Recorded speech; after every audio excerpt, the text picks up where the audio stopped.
High, তো তোমরা সবাই কেমন আছো? চলো বিয়ের গল্পটা আবার প্রথম থেকে শুরু করা যাক। জানি কয়েক মাসের পুরনো ভিডিও, কিন্তু তাও শেয়ার তো করতেই হবে। ফোনের গ্যালারিতে এতগুলো ক্লিপ পড়ে থাকলে কারই বা ভালো লাগে বলো। বাড়ির থেকে পিসির বাড়ি গিয়েছিলাম, কারণ আমার বাড়ি রানাঘাট আর তারপরে পিসির বাড়ি হচ্ছে চাকদা। তো ট্রেনে করে চলে গেছিলাম, আর যাওয়ার পরে দেখলাম কয়েকটা তত্ত্ব সাজানো হয়নি, তাই পিসি বললো চটপট তাহলে তত্ত্বগুলো সাজিয়ে ফেল।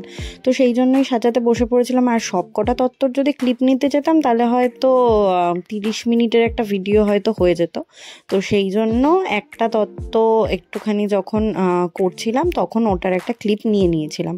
আর তারপরেই বাইরে ডাকাডাকি হচ্ছিল, সবাই জল ভরতে যাবে, তো সবাই বেরিয়েও গেছিলো জল বাড়ির থেকে খুব একটা দূরে নয়, কিছুটা কাছেই ছিল একটা পুকুর। তো সেই পুকুরেই আগের দিন গঙ্গা নিমন্ত্রণ করা হয়েছিল এবং সেই পুকুরেই জল ভরতে যাওয়া হয়েছিল। দেখো জলটা কি সুন্দর লাগছে, তেলটা যখন দিয়েছিল পুরো মনে হচ্ছে জলের মধ্যে রামধনু হয়ে গেছে। যখন গঙ্গা নিমন্ত্রণ আমরা আগের দিন করতে এসেছিলাম, মানে যখন মা পিসি ওরা করতে এসেছিল, তখন হচ্ছে না এই সামনেই অন্য একটা বিয়ে বাড়ি আছে, ওটা নিয়েও একটা মজার ঘটনা আছে, তোমাদের সাথে আমি অবশ্যই শেয়ার করব। তো এই রিচুয়ালসগুলো দেখতে তো আমার খুবই ভালো লাগে। আর বাঙালি বিয়ের রিচুয়ালস কার কার দেখতে ভালো লাগে তারা কিন্তু অবশ্যই কিন্তু কমেন্ট সেকশনে জানাবে, যারা যারা ভিডিওটা দেখবে। দাদার বিয়েতে একটাই জিনিস করেছি, আর সেটা হচ্ছে নাচ। মানে সত্যি পা থামেনি, এরকম একটা ব্যাপার। তো তারপরে পিসি জলটা ভরে নেওয়ার পর সবাই দেখলাম মানে পিসিকে ছুঁয়েছিল। তো যাই হোক, এগুলো হচ্ছে নিয়ম। তো সবাই বেশ সুন্দর করে সেজে এসেছিল। আর এটা হচ্ছে সাদা চুড়িদার পরা আমার দিদি, তো পিসির মেয়ে। তো তারপরে পেছনে এই যে পিসি আমার সাথে একটুখানি ক্যামেরায় একটুখানি বলছিল তাহলে আমাকেও নে। তো ওই যে এর আগে তোমরা যেই জায়গাটা দেখলে ওটা হচ্ছে ওই বিয়ে বাড়ির, যেটা মানে বললাম পুকুরের পাশেই হচ্ছিল। তো ওটা এত সুন্দর করে সাজানো হয়েছিল, আমি বলছি এটারও ক্লিপ নিয়ে নেব। তো সেই জন্য ওখানে গিয়েও আমরা কয়েকটা ছবি তুলে এসেছি। তো যাই হোক, যতই ভুলভাল বলা হোক না কেন, আমরা কোনোদিনও শুধরাবো না। তো সব বৌদিরা দাদারা সবাই মিলে একটুখানি আড্ডা মারছিল। এবার আজকে যেটা হবে সেটা সত্যি কথা বলতে হচ্ছে ফলস গায়ে হলুদ, কারণ যেই দিনকে বিয়ে হচ্ছিল সেদিনকে দাদার মানে জন্মবার ছিল। তো সেই জন্য বলেছিল যে দাদার গায়ে হলুদ ছোঁয়ানো যাবে না। তো সেই জন্য মানে আগের দিন রাত্রেবেলা দাদার গায়ে হলুদ হয়ে যায়, কিন্তু পরের দিন ওই ক্যামেরার জন্য বা যাই হোক সবার আনন্দর জন্য একটুখানি ফলস গায়ে হলুদ করা হয়, হলুদ কোটা হয়, কিন্তু মানে দাদার গায়ে ছোঁয়ানো কোনো কিছুই হয় না। তো তাই এই নিয়েও আমরা অনেক মজা করছিলাম যে ফেক গায়ে হলুদ হচ্ছে, কোনো কিছু হচ্ছে না, ফেক হচ্ছে সব।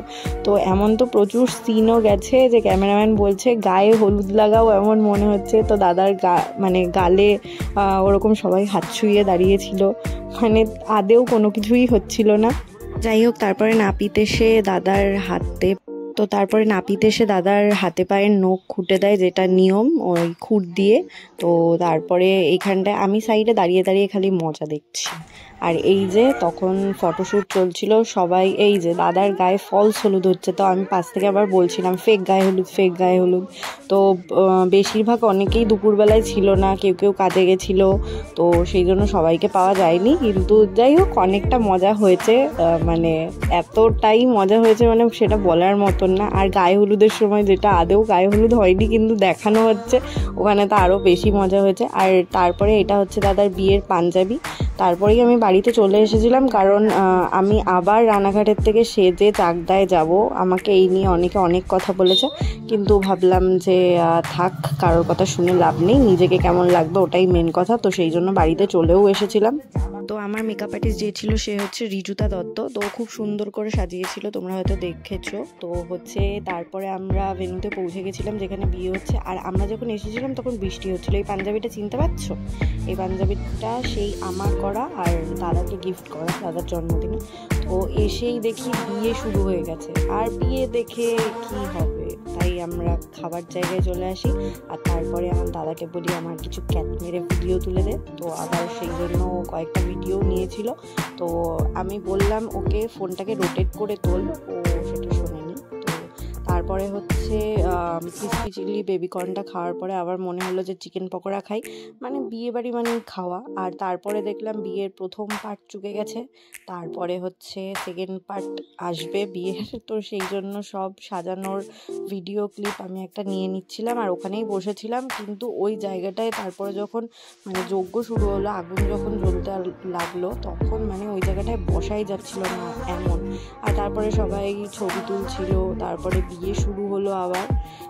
বিয়ে দেখতে দেখতে আমরা বাইরে যাচ্ছি আর ভেতরে ঢুকছি, কারণ ভেতরে বিভৎস গরম ছিল আগুন জ্বলার জন্য, মানে সারা ঘরটা এতটা গরম হয়ে গেছিলো, ঘরে ভেতরে ধোয়া প্লাস গরম, থাকা যাচ্ছিল না। তো তাই আমরা পাশে একটা ঘরে সবাই মিলে বসে আড্ডা দিচ্ছিলাম।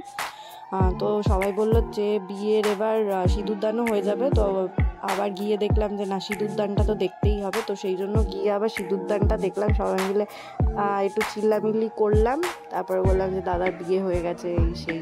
তো সিঁদুরটা পুরোপুরি ব্যাকা পড়িয়েছে, দেখো মানে ওখানে ধোঁয়ায় সত্যি কথা বলতে বসাই যাচ্ছিল না, মানে এত। তো ওইখানটায় আবার লজ্জাবস্ত্র দিয়ে দিদি মাথাটা ঢাকবে বলে দাঁড়িয়েছিল পেছনে, আবার ব্যাকা পড়ানো হয়েছে বলে আবার মানে 3বার নাকি সিঁদুর দিতে হয়, তো সেই জন্য আবার দাদা একটু সুন্দর করে পড়ানোর চেষ্টা করছিল সিঁদুরটা। জানি না লাস্ট ফিনিশিং কতটা সুন্দর করে পড়াতে পেরেছে, বলতে পারবো না। তো ওখানটায় মানে বৌদি খুব বাজেভাবে ঘামছিল, শুধু বৌদি নয়, বৌদি তো তার মধ্যে আরও ধোয়ার মধ্যে বসেছিল সামনে আরও, কিন্তু আমরা বসেছিলাম আমরাই খুব বাজেভাবে ঘামছিলাম। তো যাই হোক, তারপরে সিঁদুর পরানো কমপ্লিট হলো আর বিয়েটাও খুব ভালো মতনই হয়েছে। আর সত্যি কথা বলতে দাদার বিয়েতে আমরা প্রচণ্ড পরিমাণ মজা করেছি। দাদার বিয়েতে এত পরিমাণ মজা করেছি মানে তার হ্যাংওভার হয়তো 2-3 দিন অবধিও কাটবে কিনা সন্দেহ আছে। তারপর সব কিছুর পর শুরু হলো আমাদের উদুমে করা নাচ। আর হচ্ছে আমার যে বৌদি, সে হচ্ছে একজন সিঙ্গার। তো যাই হোক, তার বিয়েতে একটুখানি গান হবে না সেটা তো হতেই পারে না, সবাই মিলে বলা হয়েছিল গান করার জন্য, তারপরে বৌদি অল্প একটু গানও করেছিল, কিন্তু সেই ক্লিপগুলো আমার কাছে আপাতত নেই। কিন্তু আমরা ভীষণ পরিমাণ নেচেছি, ভীষণ পরিমাণ মজা করেছি, মানে তার কোনো হয়তো সীমা নেই। রাত্রি এতক্ষণ ধরে নাচ হচ্ছিল, পুরো বিয়ে বাড়ি ফাঁকা হয়ে গেছে, আমরা আমাদের মতন নেচে যাচ্ছি, মানে কে থাকলো না থাকলো কোনো ব্যাপারই না, আমাদের নাচটা হচ্ছে মেন, সেই জন্য আমরা নেচে যাচ্ছি। আর হচ্ছে তারপরে সবাই একটুখানি বৌদি আর দাদাকে মাঝখানে নিয়ে গোল করে নাচানাচি করছিলাম, আর এপাশ দিয়ে ওপাশ দিয়ে চারিদিক থেকে ভিডিও হচ্ছিল, মানে দাদার বৌদি পুরো মানে বলছে যে আমাদের পুরো সেলিব্রিটি লাগছে। অবশ্যই একদিনই সেলিব্রিটি ফিল করাবে, তারপরের থেকে তো আর করাবে না। তো যাই হোক, ঠিক আছে। তো এই সমস্ত নাচানাচি শেষ হওয়ার পর মনে হলো যে না, এরপরে খেতে বসতে হবে। তারপরে খাবারের যেই পুরো মেনুটা আছে ওটা কিন্তু আমার ভ্লগে মানে মিনি ভ্লগে রয়েছে, তোমরা চাইলে কিন্তু প্রোফাইল দিয়ে ঘুরে আসতেই পারো। আর খাওয়া দাওয়ার পরে হচ্ছে মনে হলো যে না, এইবারে সবাই বাড়িতে যাবে, অনেকক্ষণ ধরে বসেছিলাম ওখানটায় ভেন্যুতে। তো তারপরে সবাই মিলে বাড়িতে যাওয়ারও টাইম হয়ে গেল। তো কিন্তু আমরা যখন বেরোতে যাব তখন সবাই বললো যে না, এখনও তাদের নাকি নিচে পোষায়নি, তো সেই জন্য আবার একটা রাউন্ড আবার নাচ হবে। তো এখানটায় আমার জামাইবাবু টোপর মাথায় দিয়ে দিদিকে পাশে নিয়ে দাঁড়িয়ে পড়েছে। এবার তারপরে বাচ্চা কাচ্চাকেও একটু পরে ডেকে নিয়েছিল যে তোরাও আয়, না আসলে তো আর ফ্যামিলি কমপ্লিট হবে না। তো সেই জন্য এখানটায় একটুখানি ফটো সেশন চলছিল। তারপরে কচি কাঁচা বুড়ো সবাই মিলে আমরা ছবি তুলে খাবার খাওয়ার দিকে যাচ্ছিলাম। মানে যতবারই যেতে চাইছি ততবারই যাওয়া হচ্ছে না, একটাই কারণ, সবাই নাচতে নাচতে এতটাই বিভোর হয়ে গেছে যে কারোরই আর মনে নেই যে না আমাদের খেয়ে দিয়ে বাড়িতেও যেতে হবে। কিন্তু হচ্ছে দাদার বিয়ের যেই নাচ আর যেই মজা, সেই মজা থেকে আমি আবার যেতে যেতে আবার বলছিলাম যে অন্য কারোর বিয়ে বাদলে রিসেন্টলি খুব ভালো হয়, তাহলে আমরা আবার এরকম মজা করতে পারবো। নিজের ফ্যামিলিতে সত্যিকারের বিয়ে হলে তার থেকে মজার আমার মনে হয় না কিছু হয়। জাস্ট যাও, খাও দাও, ঘুমাও, এই হচ্ছে ব্যাপার, সাজো, এই মানে এইগুলোই হচ্ছে মজা। উফ, দারুণ, মানে ওই কটা দিন জাস্ট দারুণ কেটেছে।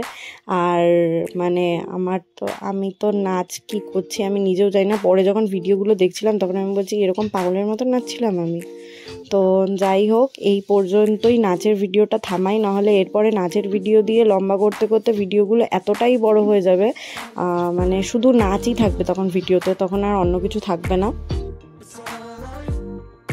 এই যে সাতজন বল সাতজন আমরা বল বল বল বল আজকে আমাদের প্রোগ্রাম কমপ্লিট হয়ে গেছে আবার দেখা হবে নেক্সট ব্লগে তো আমি সামনে উঠে যাবো টক উইথ কর্নিশা